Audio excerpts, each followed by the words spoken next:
Et il disait justement qu'on n'a retrouvé aucune empreinte sur le fusil. Enfin, c'était pas un fusil d'ailleurs. Je sais plus quelle arme aurait été utilisée dans le suicide d'Éric Donessé. Et il disait qu'on n'a retrouvé aucune empreinte.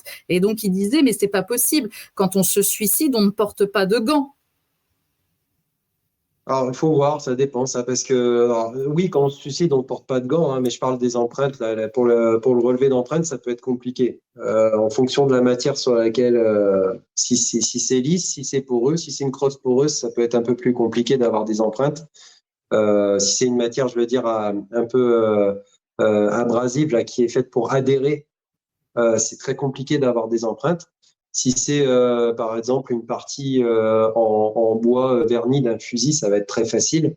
Voilà, tout Alors c'est dépend pas un fusil, c'est pas un fusil. Je me souviens oui, parce que oui. c'était une arme assez technique et ils avaient Qui rend montré la les balles probabilité. Je crois que c'est une ouais. 22 LR, hein, il me semble. Mais non, Et qu'il c'était pas fallait une pas se 22. louper. Je crois que c'est ça, c'est Oui, oui, ça. oui, c'est Ouais. ça. Parce que la 22, oui, il vaut mieux pas se rater, oui, effectivement. C'est un très petit calibre.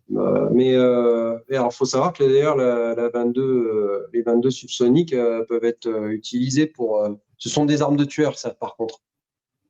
Mais, euh, mais oui, le fait que ce soit, par exemple, une arme de poing, et donc avec une crosse, enfin une poignée ergonomique, avec un revêtement adhérent un peu, ça peut compliquer le relevé d'empreinte. Alors là, je parle que avec des scies parce que j'ai pas vu du tout l'arme et ça peut être compliqué. En revanche, ce que va faire normalement un technicien d'investigation criminelle, il va effectuer il va faire des tampons, il va faire des relevés de poudre sur la main qui a tiré, qui est supposé avoir tiré.